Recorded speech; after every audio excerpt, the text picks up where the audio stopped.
Bonjour Céline, je suis avec toi aujourd'hui pour parler de Mounae. Tu es la directrice et gérante. Pour commencer, comment ça t'est venu l'idée de créer ce centre de bien-être dédié aux femmes ? Bonjour, merci de m'accueillir. En fait, ça vient de mon métier de base, donc je suis naturopathe, professeure de yoga. Et en fait, dans mon métier, je travaille de manière holistique, c'est-à-dire globale, avec d'autres partenaires. Vu que j'étais toute seule et je partageais les mêmes problématiques que d'autres professionnels de bien-être, je me suis dit pourquoi pas tout regrouper. Et vu que je suis spécialisée en endométriose, j'accompagne les femmes. Et du coup, vraiment de créer cette synergie pour que les femmes aient un lieu où elles trouvent tout ce dont elles ont besoin. Tu as donc dit que tu étais naturopathe. Pour ceux qui ne connaissent pas, qu'est-ce que c'est ? Alors la naturopathie, en gros, j'aide les gens à avoir une bonne hygiène de vie de manière naturelle. Et moi, je suis spécialisée en endométriose, donc les femmes qui ont cette pathologie, pour trouver des solutions à côté de leur traitement qu'elles peuvent avoir avec les médecins. Qu'est-ce que ça signifie du coup le nom Mounae ? Pourquoi avoir choisi ça ? Alors Mounae, j'avais fait une petite publication là-dessus justement. En fait, Moon, c'est la lune en anglais, et Ae, donc A-H-E, c'est accompagnement holistique vers l'équilibre. Donc holistique, c'est-à-dire en globalité. Quelles sont les valeurs que vous défendez à travers le centre ? Le partage, la bienveillance, la sororité. Donc la sororité, c'est vraiment le fait d'avoir un groupement avec des femmes qui se soutiennent les unes les autres. C'est hyper important. Vous travaillez donc déjà dans le milieu de la santé. Est-ce que pour vous, ça a été donc plutôt une évidence de créer Mounae ? Dans le domaine du bien-être, plus précisément. Ouais. Est-ce que je suis pas médecin ou quoi que ce soit ? Je pense que oui. Auparavant, j'étais esthéticienne, donc c'était une autre forme de bien-être. Et puis, en fait, le point de départ, c'est vraiment l'endométriose, en fait, qui a tout fait basculer, où j'ai fait le yoga, la naturopathie, toutes ces choses pour aider les femmes.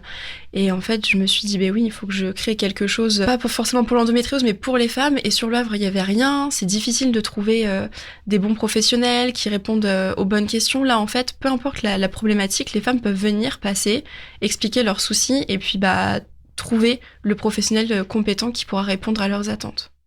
J'ai pu lire également qu'avant, tu avais créé un réseau de professionnels de bien-être. Est-ce qu'il est toujours en place ou justement ça a migré dans le centre ? Bien-être & Co, en fait, c'est un groupe que j'avais créé il y a à peu près 1 an et demi, il me semble. Et c'est que des professionnels du bien-être sur le bassin havrais. Et en fait, il y a pas mal de personnes de ce groupe-là qui sont venues travailler chez Mounae, qui travaillent chez Mounae, et d'autres personnes qui n'en font pas du tout partie. Mais ça, c'est pas du tout problématique. Et oui, ça continue de vivre. Là, par exemple, on a notre réunion mensuelle jeudi. Tous les premiers jeudis du mois, on se retrouve, plus une 2e fois par mois. 2 fois par mois, on se voit. Et on continue de faire vivre ce groupe-là. D'accord, donc à travers Mounae, vous proposez un très large panel de soins et d'activités. Est-ce que vous pouvez nous expliquer un petit peu en quoi ça consiste ? Parce que personnellement, j'ai vu plusieurs noms comme le Reiki, le Kobido ou encore la thérapie holistique qui sont peut-être encore peu connus. Oui, c'est hyper vaste. Il y a des choses très classiques comme la sophrologie ou la réflexologie. On sait un peu à quoi s'attendre. Le Kobido, c'est un soin du visage spécifique. La thérapie holistique, c'est vraiment, encore une fois, holistique, c'est en globalité. Donc, c'est-à-dire que elle va s'adapter à la problématique. Elle propose des massages, de l'accompagnement postpartum. Encore une fois, on s'adapte à la personne qu'on a en face de nous. Donc, ça peut prendre différentes formes. Et le Reiki, c'est du soin énergétique. Est-ce que vous avez du coup d'autres types d'activités que vous proposez, des activités peut-être particulières qu'on ne retrouve pas forcément ailleurs ? Je pense que ça peut être certains types de yoga. Par exemple, le yoga des hormones qui va arriver bientôt, qui n'est pas encore sur le site. J'ai trouvé une professionnelle qui fait ça. Donc elle est formée en shiatsu et en yoga des hormones. Et puis aussi yoga bébé, yoga enfant, qui commence là à partir de cette semaine, à partir de vendredi. Et moi, en tant que naturopathe pour l'endométriose, c'est vraiment une spécialité atypique qu'il n'y a pas autrement sur le Havre. Et puis après, chaque professionnel a sa singularité, donc c'est ce qui amène aussi le petit plus. J'ai vu que vous proposiez également des ateliers. Quel type d'ateliers on peut retrouver chez Mounae ? Les ateliers, on peut retrouver des cercles de femmes pour célébrer chaque nouvelle saison. On peut retrouver des cercles au niveau du postpartum, donc après l'accouchement. Il peut y avoir des choses autour du zéro déchet, des cosmétiques naturels, tout ce qui est lié à la maternité, donc portage, signe avec bébé, yoga bébé, massage. Et qu'est-ce qu'on peut retrouver d'autre aussi ? Il y aura aussi des ateliers d'aquarelle et peut-être d'écriture. Donc voilà, en fait, il y en a certains qui sont déjà actés, et puis au fur et à mesure des rencontres avec des personnes, ça se nourrit des échanges. Est-ce que donc chez Mounae, on retrouve aussi des hommes ou c'est vraiment 100% pour les femmes ? Alors c'est vrai que chez Mounae, c'est principalement le lieu pour les femmes. Après, les hommes ne sont pas du tout malvenus, bien au contraire, surtout tout ce qui est lié à la parentalité, à la maternité. On invite fortement les papas à prendre part en fait à ça. Et sinon, les hommes sont les bienvenus. Moi, par exemple, dans mon cours du lundi matin, j'ai un homme qui fait du yoga avec moi depuis un moment et il vient à chaque fois. Donc, non, les hommes peuvent venir. En fait, c'est vraiment plus axé pour les femmes parce qu'on a toutes je vais pas dire les réponses à leurs problématiques, mais presque. Et les hommes peuvent venir, il n'y a pas de souci. Il faut juste savoir que c'est vraiment à la base plutôt féminin.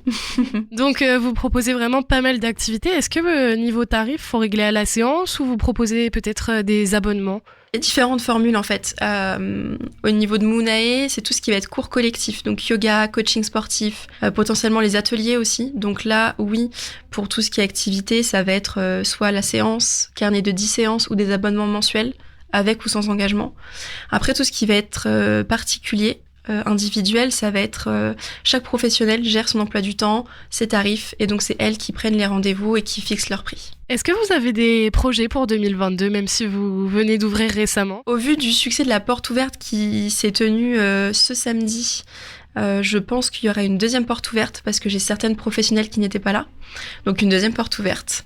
Et puis je pense que ce sera déjà pas mal puisque l'ouverture était un gros sujet. Et après, il faudra affronter, entre guillemets, la rentrée de septembre qui, là, est encore une autre étape quand on a des cours. Donc, on va laisser l'année s'écouler et on verra ça pour 2023. Pour finir, est-ce que vous avez des réseaux sociaux ou un site internet sur lesquels on peut vous retrouver ? Bien sûr, Moonae est présent partout, donc le site internet moonae.fr et puis sur Facebook, Instagram, LinkedIn, vraiment partout. De toute façon, il y avait juste à noter Moonae, Moonahe, et on retrouve sur tous les réseaux. Merci beaucoup. Merci.